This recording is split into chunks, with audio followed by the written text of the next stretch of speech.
thinking mode. Good. Yes. The thinker. We should all be doing this like we're live. We should all be doing the thinker mode. Good morning, everybody. This is Patrick Lee, and we are live with Midweek Motivation Live. I'm sitting here with some good friends today. We're going to change up the format of the show today. Many of you have heard of Cody. You may have seen our interviews in the past when he bought the establishment that we're sitting at here today, Fire Slice. And it's the hidden gem, the Back Alley Eats here in Amarillo, and I reference him a lot. It's the number one pizza place in the area, and the best wings, and the best in the entire town. I'm here for Wing Wednesday every week.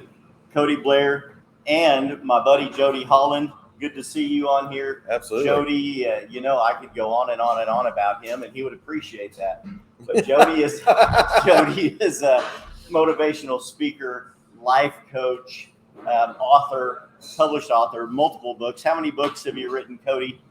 24. Jody, 24. Mm-hmm. Most of them available on every. You don't want to ask me that because he's written more than I've read. Yeah, he's written more than you've read. I've forgotten more books than I've written. Trust me. So anyway, hey, these guys just came back from a conference that we're going to get into some of the topics. I was talking with Cody about a week ago. I was in a conference in Vegas, EXPCon, for my company, doing a lot of masterminds, breakout sessions. I'll try to look at the camera more, but I'm also looking at the computer just to make sure we've got people tuning in already. People already sending the likes, the loves to the show. We appreciate that each and every week, everyone that watches. Good morning, Sal. Sal's watching us all the way from down in San Antonio. That's awesome. People comment on the show as we go, and they may even submit some questions, and that'll be fine. But I was at a conference. We had multiple breakout sessions and masterminds. You guys went to a conference as well, a little private deal that I'm kind of jealous. So I've been hosting the conference for 10 years now. This is our 10th annual mastermind retreat, and it's fantastic. We typically do it in Scottsdale, Arizona, and rent a big house, and it's invite only. This year we had, I think it really stepped up the game because Cody taught us about wine and wine pairing and how to present ourselves a little more professionally than we have in the past. And then we also had a chef this year, a private chef that took care of all the meals for us. And let me just tell you, that stepped up the game as well. That was awesome. Bobby Shane out of Abilene, Texas did that. We had a couple of guys that do community leadership out of South Dakota. So we didn't really have a quote unquote breakouts, but everybody taught something. And then we discussed whatever the topic is that they taught. And there was a really cool theme that emerged from it. As you look at how do we get in touch with who we really are to get to where we really want to be. Right. And that's where the selfishness leads to selflessness. And I want to say, wasn't that Vonnie that said that statement? Yeah. And I've used that for years because if you study the shadow self, kind of the parts that you repress, the reality is from a decision-making standpoint, every decision that we make is based on seeking a certain feeling. Absolutely. The emotional state that we want. I would agree. That's why we titled the show this week, Why We Do Anything, Really. And the main topic of that is if we want anything out of life, we kind of have to start with selfishness. And I teach on the show, and I have in the past, and I know that you do too. And Cody activates this in life, practices this in real life.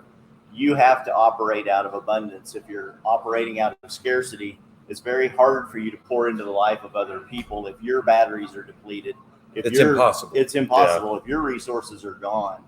I've heard a lot of people say if you want anything done that has to be done, find the busiest person you know, then they'll get it done.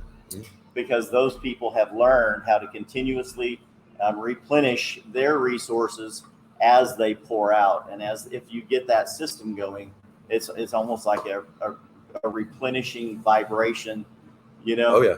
So even as an employee, you catch yourself doing that, and you feel bad about it later. It's like this guy's over here standing over here not doing anything, but you don't trust him to do the thing that you need done. Absolutely. Ask somebody that's busy, and the person that should be helping is the person that's not busy. Absolutely. Yeah. Absolutely. And that really, when you talked about that last week, the selfishness, aspect of the topic at the conference. It just really, it hit an emotion. It hit me on an emotional level, and some of you guys know I'm an emotional guy, but because it just reinforces the things that I feel about how I operate too.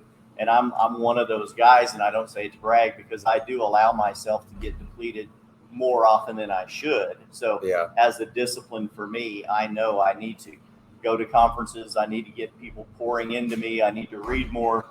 I need to have more coaching and hang out with guys that, we can all recharge each other's batteries. Well, the wealthiest people read at least 2 books a month. That's what I've heard. Mm-hmm.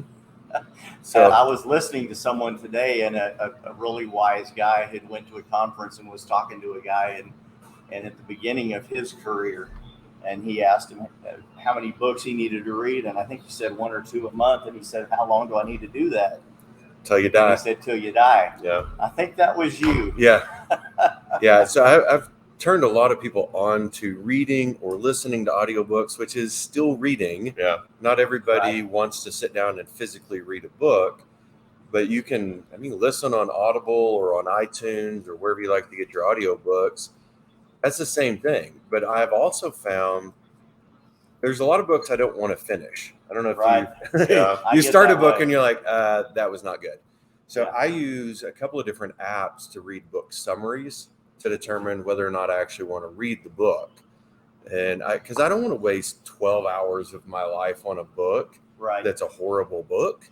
Absolutely. And not every author is for every person. We all have different interests. Like you're a history buff. Yeah. So if you read historical accounts of what people did, like biographies or autobiographies, it's an amazing way to get the theme of what successful people did. So point you to the researcher, Dr. Antonio Damasio, who talked about decision making. And that's where I get a lot of Mother Teresa with selfish. Right. Is that in the end, every decision that we make is based on seeking an emotion. And he studied the limbic center of the brain, or the emotional center of the brain. You can't go to the grocery store and they ask paper or plastic without it being an emotional decision at some level. And so that's why I really fully believe I don't do anything, you guys don't do anything that isn't motivated by achieving an emotional state. And that, I know I take it from the perspective of psychology because I'm a psychologist, but that's the reality. Is I'm not going to do anything that doesn't make me feel the way that I want.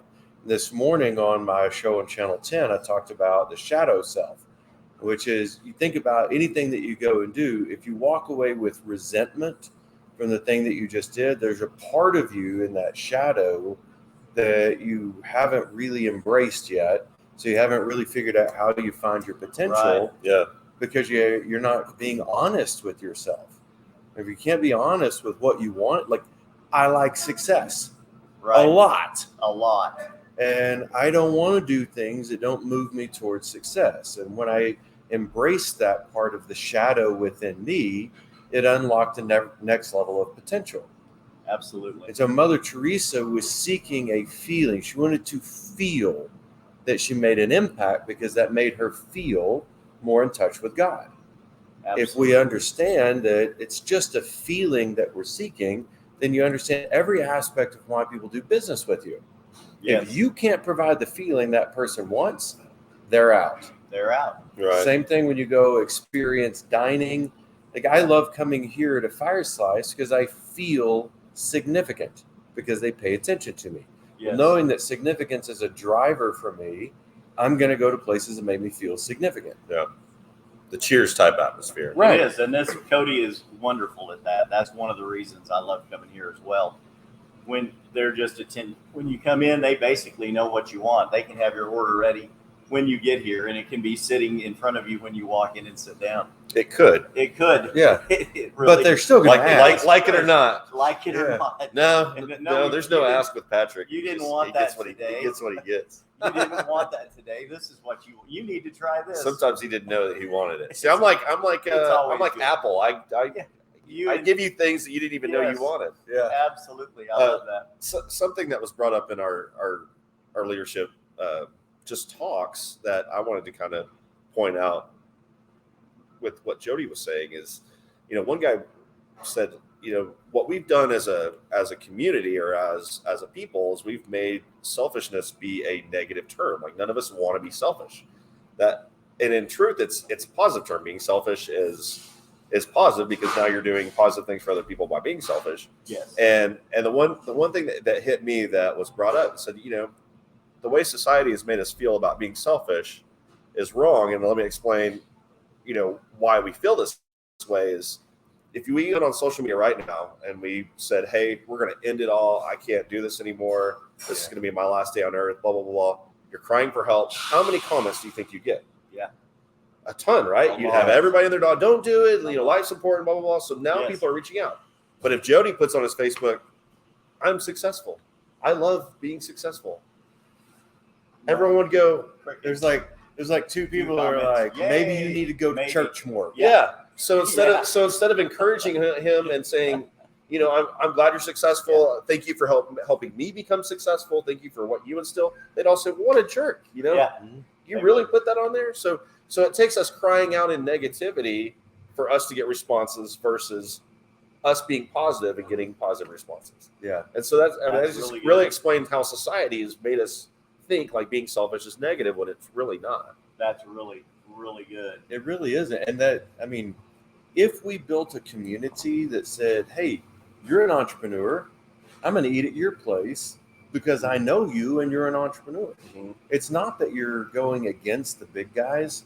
And this is the part that when I first went into business back in 99, I would get so mad because they bring somebody in from freaking Chicago and I lived in Abilene at the time, to Abilene to do training. And I'm like, I'm right here. Yeah. But here's the problem.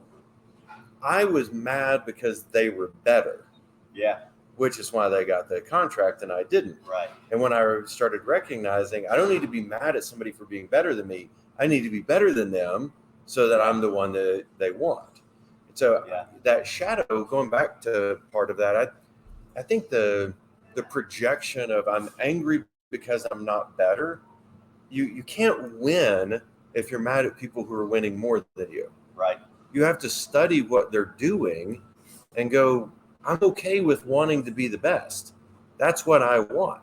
I want to be a #1 New York Times bestselling author. So I've made friends with several of them so I can figure out what they're doing. Absolutely. Yeah. I want to be the most sought after keynote speaker. So I go after keynote speakers and go, what is it that you do that's different than me? Yep. I'm killing the ego so that I can get to the place that I wanted to be. Right. Strangely enough, the ego, the inability to admit that we're not already the best, that's what's killing us from becoming the best. So that's how selfishness, where I seek that higher position, leads to selflessness, which is I'm going to kill those parts of the ego that help me get to where I want to be. But if you can't kill the ego and get it out of the way, you can't integrate the shadow, which is what all of your untapped potential is. Mm-hmm. That's incredible. And the selfishness aspect of that causes us to want to grow, to want to succeed, to want to do better. If we're going to be mad at somebody, we need to be mad at our own lack of drive. And ultimately, you don't need to be mad at anybody. Right. You need to get over being angry and just take it as an objective view of self and go, what is it that they're doing that I'm not doing? Because if anybody in the history of ever has accomplished what you want, it can be done. It can be. Absolutely. But you can't sit around and blame people for it not working. You have to sit around and go, well, let's try something different. Because how many times do you hear people say, well, I've literally tried everything. Yeah. And you ask them, can you list all the things you've tried? Mm-hmm. Yeah. And they come up with 2. Yeah. 2. Yeah, it's usually, well, I tried this and that didn't work. And then I tried this and that didn't work.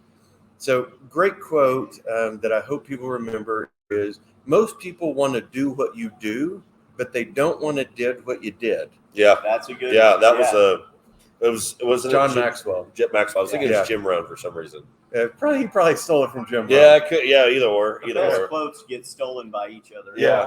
All the top guys do. Most of Zig Ziglar quotes were actually somebody else that people forgot. Yep. Yeah. But they remembered it when Zig said it. Yeah. a lot of times it was because of the amount of money they paid to be at the convention they were at, right, or the speaking event they were at. And the more you pay for the event, the more you're more apt to take notes and remember some of the things they said. And most of that goes back to like Ralph Waldo Emerson and his law of compensation. You have to know what you're willing to give in order to get what you want. So it's what you have done that got you to where you're at. It's what you have to do that you haven't done that gets you to where you want to be. Yeah. Man, that's good. So good. See, I have smart friends, guys. Yeah, he's got 2 friends now. I have 2. 2.5. Unless you count yourself. Good morning, Gary, Marlene, Jimmy, a lot of people watching from all over, and appreciate that. We've got great viewership. I think Jimmy woke up early today to watch. Early. Yeah. Gary makes this comment. It's unfortunate that we can't be successful without feeling guilt for being successful. I think being labeled selfish spawns from a jealous mindset. We need to be selfish and selfless at the same time. Great. Yeah, I think that's exactly what we're. So think about this with church, and this is where I've argued with pastors. If there's any pastors on, I'd love you to chime in, or heavy churchgoers on there. Church isn't about finding God. Church is about finding peace. It's the feeling of peace that people want. When you go do business with somebody, like if you hire me as an executive coach, I'm not a life coach. I want to be really clear. Right. I am not a life coach. I am an executive coach. I focus just on the business side. But if you want to be successful in business, what feeling is it that you want? For most people, it's the feeling of significance. Yes. We want to feel valued, important, significant. That's why we go hire somebody to help us get to that place. Why do we push ourselves to do more in 2022 than we did in 2021? Well, it's actually not significant. It's because we have an innate desire to become better. So we want growth or forward momentum. And Kyle, one of the guys who was on the retreat, when I first started coaching him, he's like, what is wrong with me? I'm broken. Why is it that I succeed? And then I always want to know what else. Mm-hmm. Well, some people are wired for what else. Mm-hmm. So I think we have to get over the guilt and to their point about we often feel guilty when we want more. Yeah. If you can't give what you don't have, which is an absolute truth, why wouldn't you want more? I think you're being selfish when you don't try to move yourself up. Like I donate a lot of money every year, but I can't donate money I don't have. That's right. So why would a nonprofit not want me to be wildly successful so that I could give them more money the next year? Absolutely. And it's out of our abundance that we give. It's never out of our lack. The selfish people are the ones that don't live into their full potential. That's a great point. Because that's truly selfishness is if you choose not to perform at your best so you have less to offer the world, shame on you. Yeah. You are wasting what was given to you. That's incredible. Gina, your wife, watching the show, just commented exactly what we were talking about before the show. What's that? You've got to be a little selfish. You cannot fill from an empty cup. You cannot take care of others if you're not looking after yourself. Yeah. It's so good, Gina. It's true. I've used an analogy before of the cup with the straws, and your cup may be full, but you've got your cup on a saucer, but you're allowing everyone to put their straw into your cup. And and as they do that, they continue to deplete your resources. Mm-hmm. But you need to remove their straw and put it into your saucer. Make it like a fondue. You're at the top. As your cup overflows, they can benefit from the excess out of the abundance. Well, see, now my secret's out. The only reason I ever sound smart is because I just listen to her. Smart man. Now she's saying it on here, so I don't have anything to say. Gina will be on the show next week. Yeah. They're going to up the game. Yeah, you might want to invite my wife with Gina. Yeah, then. Exactly. Yeah, that's it. Gina, you've got to be a little selfish. Yeah, no, she's right. And something to go along with that, something we talked about during the retreat, it's big for wives and to let us go on this and understand that it's not just a boys trip and we're out having fun and blah, blah, blah. We are working hard. We're grinding the whole time. And that we are leaving and doing this to be better men, to be better husbands, to be better leaders in the community, to be better business people. And a lot of wives I don't know would understand that. They just think, oh, Right. well, he's just going off to have fun with his buddies. Yeah. And I'm not saying that we didn't have some fun. Absolutely. The camaraderie itself and getting to know each other and bonding was great. It was fun. Yeah. But I feel like I came back a better person. I feel like I Absolutely. came back a better husband. I feel like I came back, I think the goals that I had going, I came back. And it takes wives to understand that we are doing this for that reason. And I do appreciate that, that the wives that let us all go, let us go, But I think if you're taking it go back to the selfishness, if I don't do this trip, I have less to offer. Yeah. And my revenue has gone up consistently since I started doing this. And it started with, I desperately needed a couple of smart guys to go hang out with me and mastermind. The most successful people in the world take time to think and collaborate. You go back to Mr. Firestone and Mr. Ford. They summered together. So they're spending like 6 to 8 weeks in houses next door. And it ended up with the only tires that were put on Fords when they were made were Firestone tires. Yeah. And so you look at all of the things that people do throughout history and you go, oh, well, they're just a good old boys network. Well, why not be the president of the good old boys network? Absolutely. Yeah.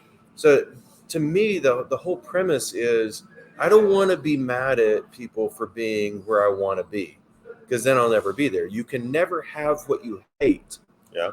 So if you have a disdain for successful people, you hate the 1%, you ain't going to be one of them. Right. That's for dang sure. Right. So, I mean, and a lot of those people are faking it when they say they hate that. Like AOC saying tax the rich on her dress and then turn around and selling $65 sweatshirts. I love what was it, guy from Shark Tank, Mr. Fantastic or Mr. Wonderful that does all the wine and all that. He had a great video. He goes, hey, AOC, give me a call. You're the greatest capitalist I've ever seen. Mm-hmm. You're making a holy fortune off of this stuff. Yeah. So there's a lot of people that are just lying about what they really want and trying to appeal to people who would hate instead of people who would love. Yeah. So when you come from a place of love, you don't hate either side. And this is not a political statement, but this is a success statement to say you have to love everyone and everything before you can figure out what you really want. But politics gets us so sideways, like you should hate this group and you should hate this group and you should hate this group. That is the repression of the shadow or our potential. Do you want to be trapped? Do you want to be stuck? Great. Approach life from hate. Yeah. Yeah. That's going to be a lonely life. Very lonely, but there's a lot of lonely people in this world because that's what media and politics have tried to get us to do is to hate one another, when in reality, I want everybody to succeed. Vonnie and Tamian that are there, they compete with me, quote unquote, and I'm pouring into them and they're pouring into me. We're trying to help each other succeed, even though we do the same thing. I firmly believe that collaboration beats competition any day. Yeah, absolutely. Christine makes a great comment here. I think it's important not to generalize all people into the same motives, but there can also be many motives for doing something. Belonging, seeking, altruism, giving, receiving, socializing, etc. I think that, of course, the belonging and that seeking we talked about those in are the church feelings. setting, especially their feelings. Yeah, we want to feel that we belong to something bigger than us, a bigger collaborative. Which is the first part of the intrinsic motivators from Abraham Maslow, but in the end, it's still feeling. Yeah. And so that's the hard generalization that we do is it is to find a feeling or avoid a feeling. Pleasure and pain. Yeah. So if you're avoiding guilt, then you might do something, but then you resent the fact that you did it because it goes against the principles of who you are. Yeah. If you figure out what you're seeking and you do things based on what you're seeking, what feelings you want, then you're happy. If you do things to avoid feelings, you still tend to be unhappy. So you double mess yourself over by doing it that way. Yeah, absolutely. That's a great point. So we all want to belong. We all want to be happy. Mm-hmm. I think those are some of our key drivers in life. It's the basic premise of motivational theory is that sense of belonging, and then the internal and external esteem needs. And ultimately, all of this is to realize the full self, or what Maslow called self-actualization, what Jung called individuation. It's to realize who we could be at our greatest potential. Right. Yeah. I never get tired of listening to Jody speak philosophy. I just love it. Well, thank you. I just love feeding into that. It's just amazing. I always like being in a room with guys smarter than me. Me too. If you're the smartest guy in the room, you're in the wrong room. Mm-hmm. I say that a lot. Jimmy says you have to surround yourself with people better than you to elevate. Yeah. Well, Point taken. And to his point, when you surround yourself with those great people, you're figuring out, what is it that I want to be? So Jung also talked about, you have this, not Jung, this was Carl Rogers. You've got the ideal self and you've got the realized self. So the ideal self is what you're striving for. And I see so much more potential in myself. But if I don't find those people who force me to face my shortcomings, my realized self, I'm never going to get there. That's the point of surrounding yourself with greatness, is you go, oh, geez, I've not been trying hard enough. Yeah, agreed. Well, it was a cool setting of a group of people that were so diverse and so different. Yeah. And we all literally taught a totally different subject, and how much that tied into coming back to exactly this was just incredible. That we all were teaching about something so opposite, and it still came back to not being selflessness. It's like, right. It was just incredible. How many people in the room have a very small education about wine pairings, food? There were 10 people in the room. 9 of us were pretty short on wine education. Mike was probably the most educated, but Mike, is a very sophisticated gentleman. Yeah. And he's the director of innovation for the city of Sioux Falls, South Dakota. Yeah. Freaking brilliant dude. He was next to Cody, he was the most educated. I didn't even know how to properly open a bottle of wine. It's like, that's how uneducated I was. Right. But so what surprises people is, a lot of people don't know how to properly open a bottle of wine. They think they do, but they don't. Even when I've been in Napa Valley, in restaurants in Napa Valley, they don't know how to open a bottle of wine. They haven't been taught. Yeah. You'd think of anywhere in the world or anywhere in the country, they do. And so it's a very simple thing, but not everyone necessarily knows how to do it correctly because they've never been shown. They think they know how to do it. And Mike, I could tell he had a good wine background because he was asking very good, educated questions. And in all truth, if it wasn't for Jody asking me, that's not what I would have trained on. Right. But I'm so glad that he did. I love teaching about wine, but in a leadership group, I wouldn't think that it would help at all. And he asked me to do it, so of course I was going to. Well, and my point on it was, one of the most valuable courses I ever took was on etiquette at a restaurant, and figuring out which utensils do you use in what order, what does each one represent, what is the way that you seat yourself, what is the way that you carry a conversation. I took an 8-hour class on how to go out to eat with rich people. There you go. And how many of us could learn something from that? Oh my gosh, it was incredible. By the raising of the hands. Yeah, it was incredible. But this took it to the next level. I didn't know anything about wine or wine pairings, and just like learning why they swirl it. Like I didn't understand that. Why do you smell the wine? I just thought you're being sophisticated or snooty or whatever. And I'm like, I don't know what to do. It was amazing. Like I was literally eating that up. And Cody's over there going like, this is such basic stuff to him. But to everybody that's on this, there's something you're brilliant at that you think, not that big of a deal. Yeah. Well, because I truly felt like I shouldn't even be in the room. I'm like, all these smart guys here, and all I'm teaching them is about wine. It was fascinating, truly fascinating. And what's it called? You're a level 2 sommelier. Yeah. I obviously didn't know what the word was, and Mike and him are over there. Mike's like, so what level sommelier are you? Yeah. And I'm like, I'm not. Yeah. And Cody's like, oh, I'm a level 2. And he's like, oh, that's impressive. Yeah. And I go, well, how many levels are there? 7. There's 7 levels. Like, oh my gosh, there's people that spend that much more of their life figuring out wine. Right. But understanding, like you were talking about in the Austin Dripping Springs area, that one wine where they intentionally grow their grapes, where the smoke coming off of this barbecue place rolls down. Was it the Salt Lick? So it's Fall Creek Winery, which I'm very close with the family. We actually stayed at this winery at the end of our honeymoon, Gina and I. But it's right across the street in Dripping Springs from the Salt Lick Barbecue Joint, which is very famous. Phenomenal. Well, they bought land literally directly across. So whenever the smoke comes over from Salt Lick, from the when they're smoking the meats, it's literally coming onto the grapes naturally, so you can taste that smoke flavor within the grapes. It's just such a neat deal. And I didn't know why I loved their wine, but I love Salt Lick. Now you know. And I do a lot of work in the Dripping Springs area. Now I'm like, you know. oh my gosh, this place is incredible. Yeah. That's So amazing. it's neat, but if you don't know, you don't know. You know? But there's also a lot of that going on within California wine grapes because of the fires and things like that. You'll taste it in there. But they actually do it naturally. It's just really, really cool.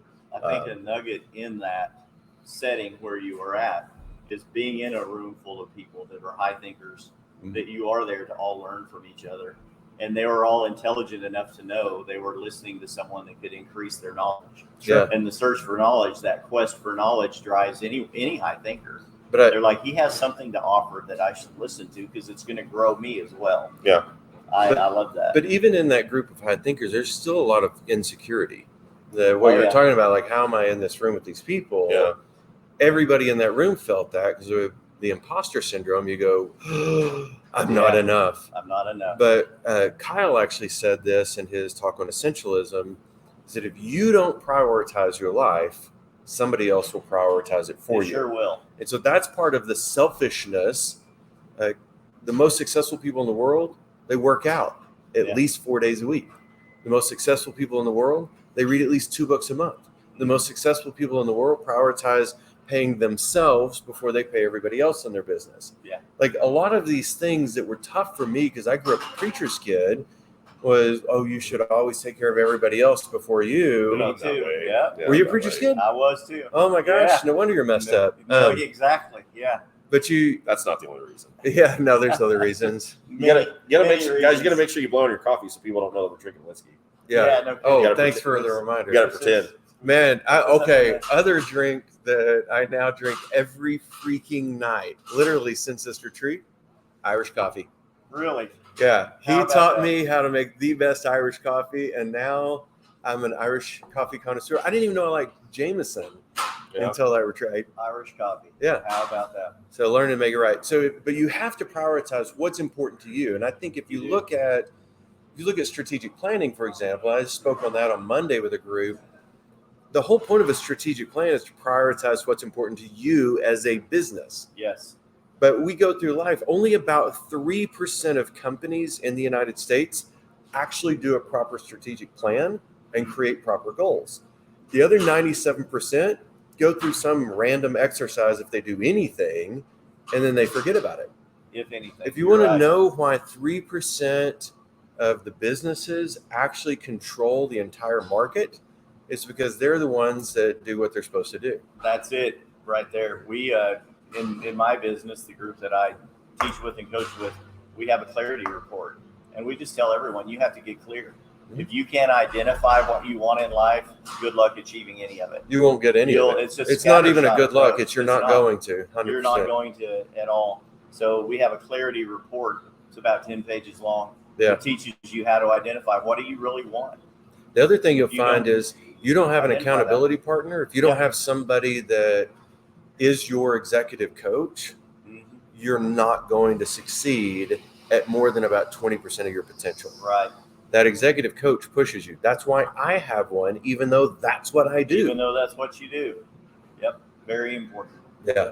I feel like we're talking about a couple of my past shows. The last 3 shows in a row, we've talked about accountability partners, having one, and if you don't, what can happen?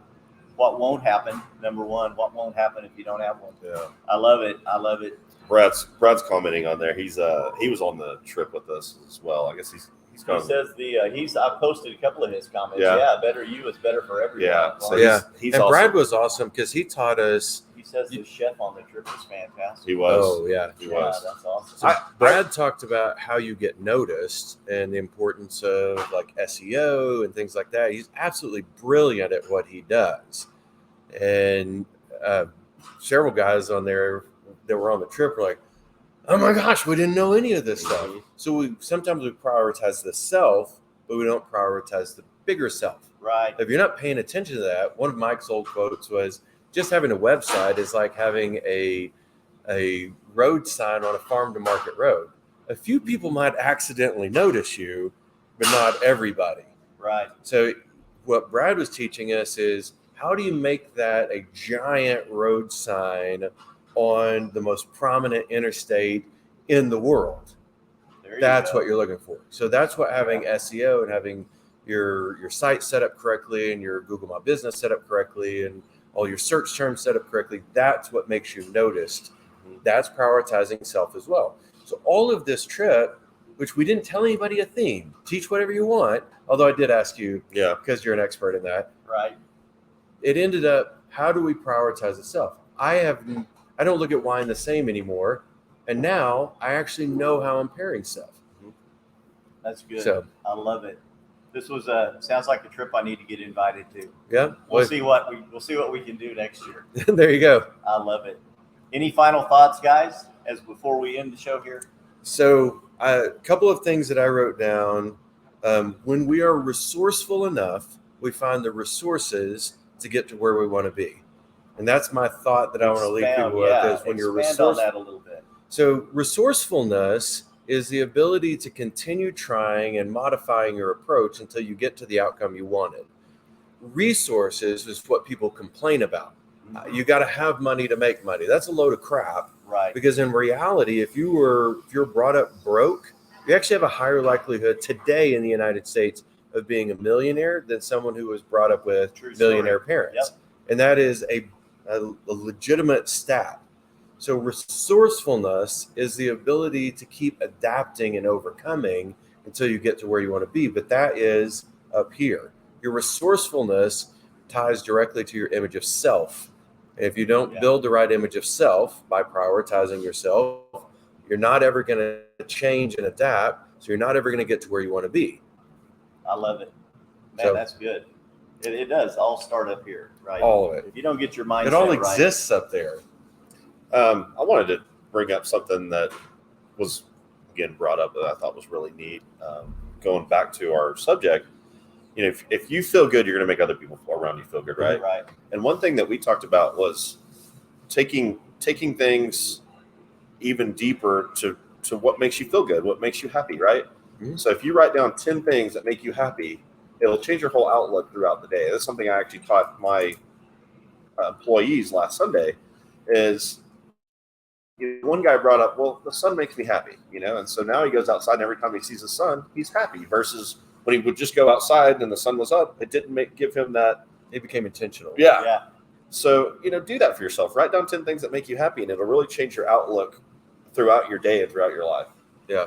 I believe in that wholeheartedly, and teach on the show as well. A list is one of the best things you can do. Write down the pros and cons about every decision you need to make, if that's what you need to make to get to making a decision. What is it that makes you happy? Yeah. What are you seeking in life? What is it really? There's another scientific method that I teach a lot of young people about making life decisions, and it's to flip a coin. Yeah. And the reason I say that is because if you say, okay, heads, I'm going to do this, tails, I'm not, and you flip the coin, before you look at the coin, you know what you hope it is. You already know. That's good. And that's why it's actually scientific. Wow. Is because if you go, it's tails, I'm going to do 2 out of 3. Yeah. Well, the moment you change the parameters of the game, you know what you really wanted. Yeah. So just do what you wanted. Yeah. Absolutely. But I like lists, and I've challenged people to make a list of 300 things that you want to accomplish in your life. Because if you make a list of 300 things, and then you start trimming off, what could I be willing to give up? And this is a process to go through. Yeah. You start getting it whittled down to what you'd be willing to give up, and you realize what you actually want. Yeah. there's usually about 25 to 30 things you really want in life. But if you make an exhausted list of everything and then you're forced to eliminate things, you'll get down to the things that you would never give up. Probably watching 4 or 5 hours of TVs on your list of 300, but would probably be whittled off in able for you to get to the 25 that you need to get to. Exactly. A lot of personal time, a lot of things that people add to their day that is wasted time. Yeah. And you may think that makes you happy. We were talking about TV shows. Mm-hmm. Some of the shows that I have not even started watching. I'm not a TV series guy anymore.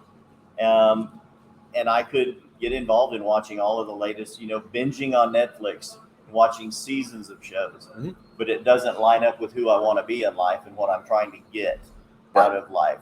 So maybe that's a selfish decision, which is good. All decisions are selfish. That's the whole point of this whole conversation is in the end, all decisions are selfish. Yes. But, you just have to embrace what you want. Yeah. Watching TV is not negative. It's just, it's what you're watching, right? So, I mean, if you're like, I watch a ton of History Channel, National Geographic. I watch a lot of that stuff that it fuels me. I mean, I learn things that, I like learning about nature. That's I like learning more about that's learning time about history. Yeah. So TV is not necessarily bad. It's what you're watching. Exactly. Mm-hmm. Agreed. For sure. Guys, I cannot thank you enough. Absolutely. For being on the show today. Cody. Yeah, thanks for being here. Thank you so much. Jody, you guys are the best. Thank you. We'll do this again. You guys let me know in the comments below if you guys want to have these guys back on the show in the future. Just like Cody, I'm going to continue to try to look at the camera, not the computer. That's hard to do. The computer is the cockpit of the show right here. So it's hard not to look at the screen itself. Well, and if you put it over by the camera, you can't read the comments. Then I can't read the comments and get everyone interactive on the screen. It's been a wonderful show today, a little bit longer than we normally go, and it was worth it, and that's the reason why. As always, we appreciate everyone watching Midweek Motivation Live each and every week. Like the show. Share it with your family and friends. If this has helped you, share it with friends. The people that share the show today will be entered in a drawing for some swag. Midweek Motivation Live. I'll throw in a gift card for that. Cody will throw in a gift card with that. Yeah, share the show. If you're watching this on YouTube, be sure to subscribe to the channel. Click the bell to turn on the notifications. If you're interested in reaching out to Jody, JodyHolland.com with a Y. Jody with a Y. Jody with a Y. JodyHolland.com. Jody and Cody, we're going to make it a road show. That's it. It's going on the road, man. Buy a bus. Yeah, it's the Odie show. Around. I love it. And Jody has written multiple books. I've taught out of Hypnotic Selling and a couple of other books on the show in the past. Awesome. Great material. Yeah. And of course, if you need pizza, wings, wine, pairings, this is the place to be. You need to be at Fire Slice, 34th and Coulter in Amarillo. Half price wine on Wednesdays. Half price wine on Wednesdays. That's the real reason. That's the shame of the selfish plug. That's the selfish plug. Wing Wednesday and Wine Wednesday. Yeah. And Wine Wednesday. Hey, if you're interested in buying a home, selling a home, or investing in real estate, click on the link to my digital business card in the comments below this video, www.patricklee.work. And I'll be sure and reach out to you, and we'll set up an appointment to get together and talk. Until next week, this has been Midweek Motivation Live. You guys have a wonderful day. We'll talk to you soon. Happy Thanksgiving, everybody. Happy Thanksgiving.